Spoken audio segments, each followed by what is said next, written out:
Hello and welcome to a short presentation about the Wood Buffalo National Park World Heritage Site in northern Canada and the efforts of the Mikisew Cree First Nation to protect it. I am Mark Gustafson. I'm the project lead for Mikisew in their efforts to use the World Heritage Convention to ensure that threats to the park are resolved and that the community can continue to utilize the park to support their way of life. Wood Buffalo National Park is a very interesting case of how developments outside of World Heritage boundaries can have drastic impacts on the outstanding universal value of properties and on biodiversity within them. In many ways, Wood Buffalo National Park is an extreme example because the upstream developments are so massive in scale and have already been operating for decades. These include multiple large open pit mines in Alberta's oil sands area and multiple large hydroelectric projects on the Peace River, one of the major tributaries into the park. Now the pressures of climate change on a boreal ecosystem are increasing and adding to those impacts.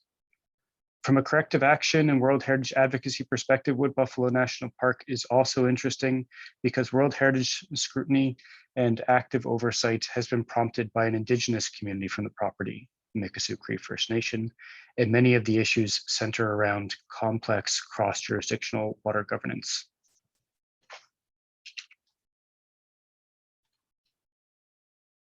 Presentation will have three areas. First, I'll provide some background context. Second, I'll describe current initiatives to address the threats to the park and how they're doing. And last, I'll provide an overview of some of the lessons learned from Mikisew during the last 7 years through which it has participated in the World Heritage processes. In many ways, Wood Buffalo National Park should be a success story. Wood Buffalo is an exceptionally large park at approximately 4.5 million hectares, and it's located in a fairly remote place in Canada. Fort Chipewyan, which you can see on the edge of the park in Lake Athabasca on this map, is the home of the Mikisew Cree First Nation, and there's no road access to the park in the south except during winter months when there is a winter road, which highlights its remoteness. You can see from this map that the park is located largely in northeastern Alberta in Canada, with portions stretching into the Northwest Territories. Before leaving this map, I'll highlight a few areas that'll be important for the presentation. The red circle at the south end of the park is the Peace Athabasca Delta, which is created by the complex relationship between the Peace and Athabasca rivers. The Athabasca River flows south to north, and you can see from the gray polygon south of the park here that it flows through the oil sands area that many of you have likely heard about. The Peace River, which is shown on the map, flows from British Columbia in the west into the park. On the far west side of the river, you can see labeled there 3 major dams or hydroelectric projects, 2 of which are operating and 1 of which is in advanced construction.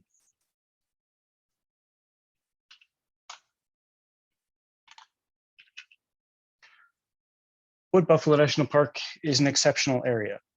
The Peace Athabasca Delta is the largest boreal inland delta in the world.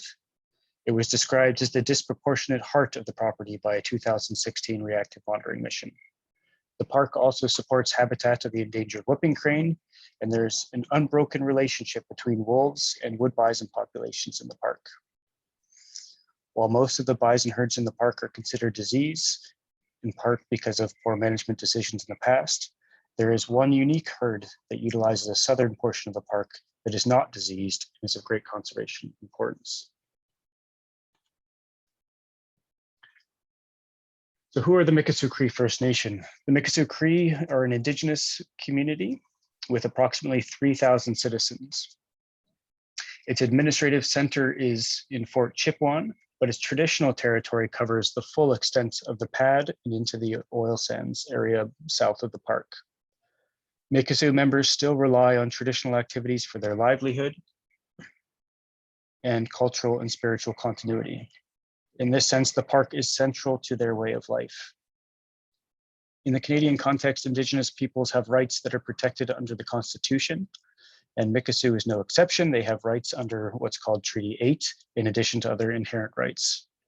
From that perspective, there's a direct connection between the park and Mikisew rights.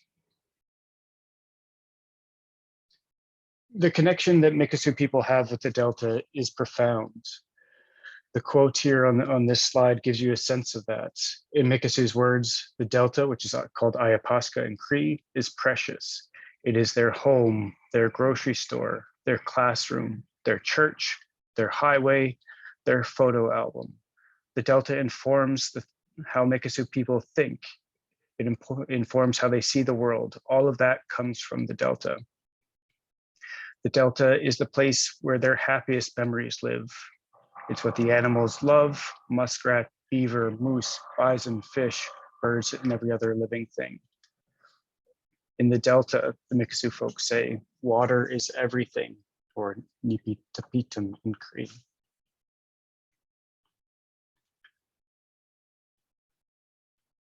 The threats to the park can be generally categorized into three areas: industrial development, climate change, and governance deficiencies. For industrial developments, there's two major categories of threats. The first is associated with oil sands, and the second with hydroelectric projects. Oil sands can impact the park in various ways. First, they use massive amounts of water to process the bitumen that's extracted, and much of that is withdrawn from the Athabasca River, and that can negatively impact the relationship between the Peace River and the Athabasca River, and overall contributes to drying trends. In addition, various studies, including a recent independent report under an environmental committee created by NAFTA, have confirmed that contamination concerns are present, whether it's from leaks from oil, from the tailings ponds associated with oil sands development, or deposition of contaminants into snowpack and then melt into the river. Mikisew Cree members have found deformed fish, which appears to be linked to oil sands. And there's also a rare cancer cluster in the community that may be linked to oil sands development. Oil sands are very well known for the size of their tailings ponds, many of which are located directly adjacent to the Athabasca River, which can be a deadly resting place for migratory birds. On the Peace River, there's the hydroelectric projects operated by BC Hydro, a Crown corporation. Those dams have been operating for decades, and government scientists have shown how the introduction of those dams has altered the flow regime of the Peace River in a way that has impaired the natural flooding and recharge mechanisms that are required to sustain the Peace Athabasca Delta. Climate change is a significant concern as well, with parts of the recharge mechanisms for the pad being dependent on ice jamming, melting of snowpack, and other factors that are very vulnerable to climate change.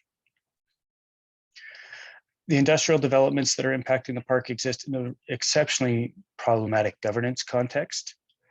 Land use planning south of the park was designed to facilitate the exponential growth of oil sands projects, both mining and other forms of extraction, without any consideration of what that means for the park. Cumulative effect management programs are often short-lived or just window dressing or disconnected from decision-making, or all three. And in the last decade, there's been a troubling deregulation trend, primarily around evaluation of proposed oil sands projects at both the federal and provincial levels, which means that more projects are being assessed and approved without consideration of impacts to the World Heritage Site.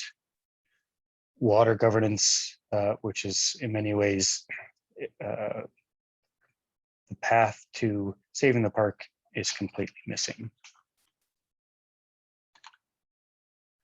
So what does this mean in practice? Well, we have a terrible situation of multiple stressors on an already stressed system. Mikisew folks are seeing the ongoing drying of the Delta, fewer migratory birds. Indigenous community that used to dip their cup into the lakes in the Delta for drinking water now have to take hundreds of pounds of bottled water when they go into the Delta to harvest because they can no longer trust the water. Access to cultural areas is now unsafe and in times impossible because boats, which are the only way to get into the Delta, cannot pass. You see from the picture here on the left, there's times when Mikisew members are having to pull their boats to get into culturally important areas. The cultural and mental health impacts of this on the community are huge. One of the most respected Mikisew elders had this to say: when you go into the lake there and it's dry, or water in the middle of the lake isn't there, you know, you feel lonely, like you've got a sad feeling, you know. I don't know how to explain it, but it don't feel good anyways. You know, you feel lonely, like you've lost something important. So what's being done? Well, prior to Mikisew filing a petition with the World Heritage Committee in 2014, the answer was fairly simple and straightforward: nothing. Domestic efforts by Mikisew at negotiating with governments, participating in regulatory processes, and various forms of litigation all yielded effectively the same result. Wood Buffalo National Park was out of sight and out of mind. It was not considered in oil sands hearings, wasn't properly considered in the hearing for the proposed Site C dam on the Peace River. Corrective actions were non-existent. Environmental monitoring was limited or uncoordinated and disconnected from decision-making. Following Mikisew's petition, the committee requested a reactive monitoring mission, and after that mission report was released, the entire story has started to change. Due to various World Heritage Committee decisions since the reactive monitoring mission, four things have happened. First, Canada undertook a strategic environmental assessment at the committee request, and that confirmed the findings of the mission report and determined that core aspects of the park are not meeting desired outcomes, and many trends, particularly when it comes to the Peace Athabasca Delta, are declining and negative. Wasn't rocket science, but it was a major turning point to have the state party acknowledge the state of affairs for the first time in a more comprehensive way. An action plan was developed in 2019 that sets out how Canada and other jurisdictions and partners will try to implement the mission recommendations. There are 142 actions in the Wood Buffalo National Park action plan, with actions around flows and hydrology, monitoring, and Indigenous partnerships being the largest elements of the plan. Canada has started reinvesting in the park after massive cuts under the previous federal government. There have been two funding allocations. First was approximately 27 million when the action plan was announced to help develop the plan and early implementation. And most recently, in December of last year, another $60 million was allocated to corrective efforts over a 3-year period. Work on implementing the action plan has started. I'll describe some of the challenges with implementation in a moment, but it is noteworthy that various working groups have been established. Early work on designing water controlled structures has taken place, and other efforts which hopefully are building momentum towards effective management of the threats. It is important to note that, at least in Mikisew's view, none of these outcomes would have ever taken place without the World Heritage Committee and the advisory bodies taking note of the concerns with the park and making very strong recommendations to the state party.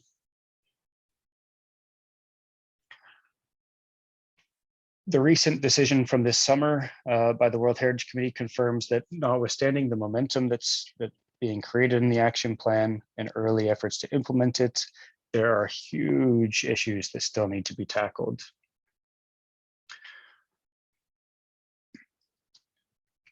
Oil sands mines continue to be approved without assessment of impact to the pad.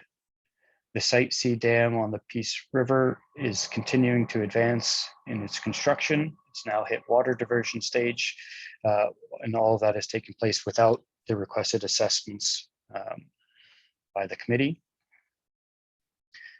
Then there are also new actions like proposals by the federal and provincial governments to create a regulatory framework that would enable for the very first time the release of oil sands process affected waters into the Athabasca River, which stand to undercut potentially efforts to protect the park. In short, the link between industrial development and the action plan remains unclear and tenuous in certain areas. Governance deficiencies are present in a number of respects. Parks Canada is the lead for the action plan, but it has no mandate or legislative tools to require other departments or other jurisdictions, namely the provinces, to do their part. That creates real challenges for efforts to create effective water governance and also more broadly effective governance of the action plan itself.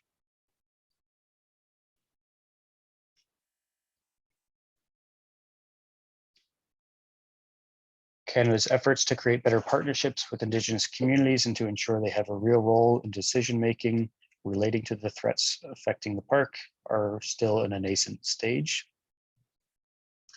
And finally, while $60 million may sound like an awful lot of money, many of the actions needed to address the threats to the park will require ongoing support or won't hit their most cost-intensive periods until after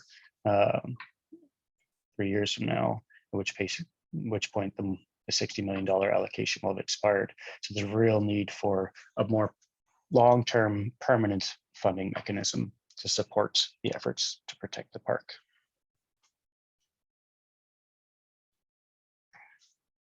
I'd like to turn back to the Mikisew for a moment and describe some of the efforts that Mikisew has gone through and their experiences in accessing the World Heritage Convention over the last number of years.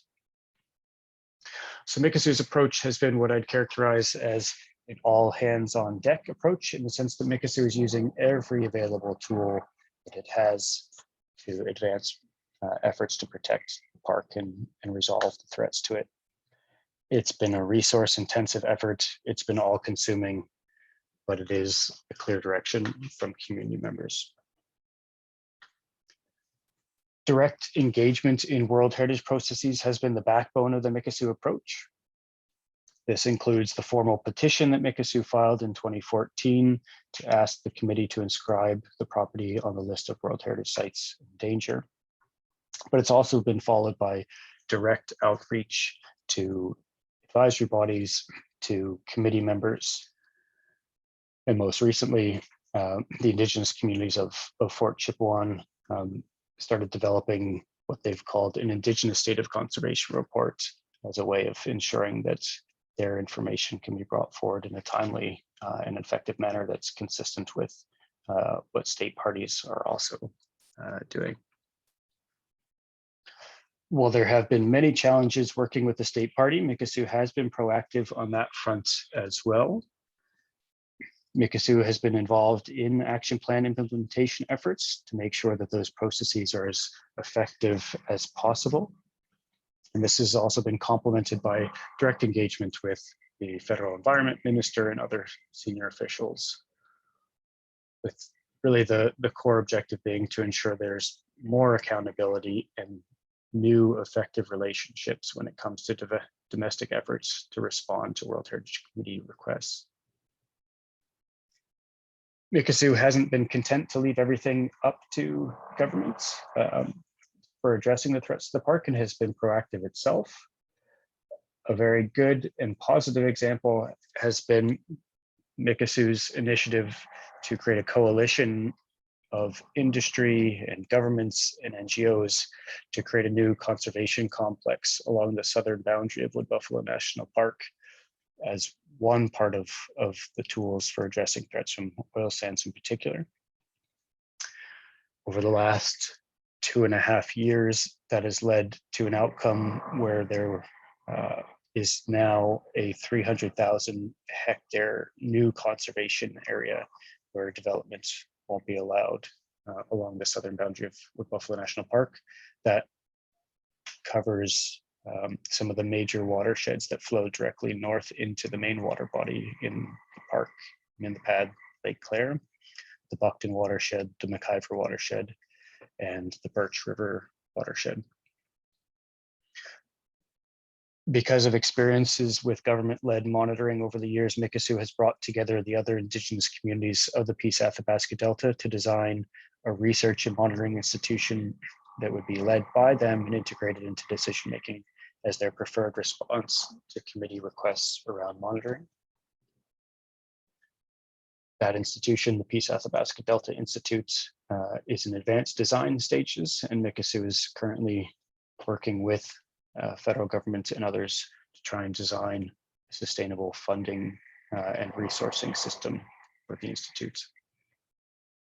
Mikisew has also designed some of its own thresholds, including a flow threshold for the Athabasca River that would be protective of Indigenous navigation and the World Heritage Site if it can be adopted as an example of how the water use concerns associated with the oil sands industry can be addressed. Finally, there has been a campaign aspect of Mikisew's efforts as well. Mikisew's been fortunate to have support of dozens of civil society organizations, such as Canadian Parks and Wilderness Society and others, which has helped elevate the profile of the issues associated with Wood Buffalo National Park in Canada.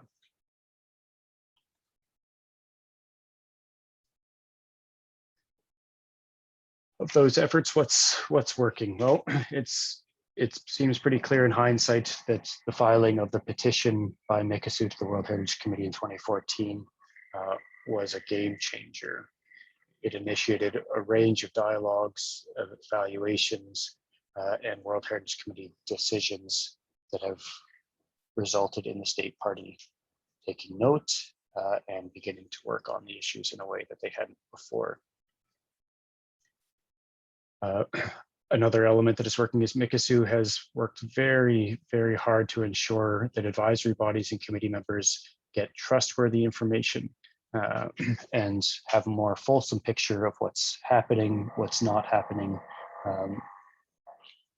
It's been a learning curve by the Mikisew to figure out how to make sure that that information is digestible and accessible.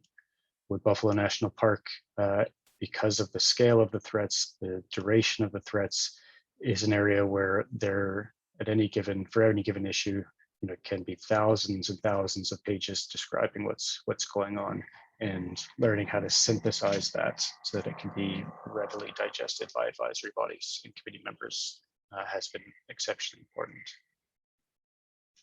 In our experience, it's also been very important for people to see the issue, not just read about the issues on paper. Mikisew has been very proactive in inviting people to the Delta to see the issues firsthand and to hear from community members and elders what they're experiencing and why it matters to them. We've also put together a number of videos, which has been very helpful in engaging with committee members in particular, so that they can really see firsthand what the issues are about. Strong World Heritage Committee decisions over the last number of years have been exceptionally helpful, and the most recent decision from this year is a standout in that regard, where the clarity on what the state party needs to do beyond maintaining the status quo is very helpful, and hopefully will help round out the efforts to make sure Wood Buffalo National Park is on a good path.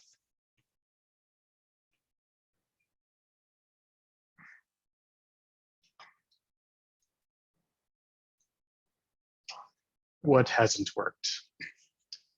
Well, as the recent World Heritage Committee decision highlights, there are some things that really aren't working quite yet.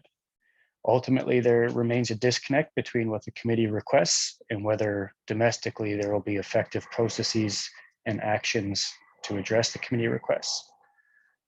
There's political elements to that, but also jurisdictional elements to that in the context of Canada. The ongoing need for Mikisew to regularly stay involved in the World Heritage Committee process highlights that civil society organizations really do play an important role in ensuring accountability, but also that the committee and advisory bodies have all of the information at their fingertips to be able to make effective decisions. Again, that's very resource intensive.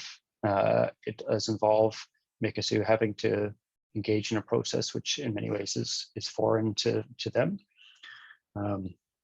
But it's a necessary part of the story.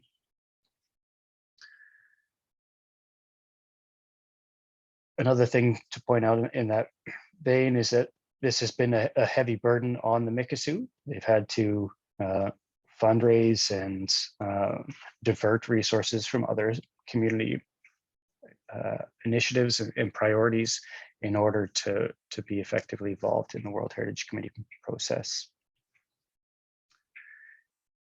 And lastly, in the context of Wood Buffalo National Park, given that the upstream developments are regulated primarily by provincial governments, jurisdictional coordination really is a huge concern, and we aren't in a place yet to be able to say that that's working. Water governance discussions along the Peace River in particular is one where provincial governments are not working effectively with the federal governments, and where much more needs to happen. The committee has been alive to that dynamic, and you see a lot of it in the most recent decision, but it's still unclear how or if those jurisdictional issues and how that jurisdictional coordination will play out. Just a brief word of closing. I think it's fair to say at this point that Mikisew does see a path forward for the park that they didn't see before without the World Heritage Committee process. But it's very clear that the state party has much more to do to protect the park and address the threats to it. And it's still unclear how some of the domestic issues around industrial developments will be resolved in a coordinated fashion. The action plan provides a useful template, has a number of very important actions, but they really need to be tied to decision making around some of the large industrial projects that are contributing to the plight of Wood Buffalo National Park. Thank you very much.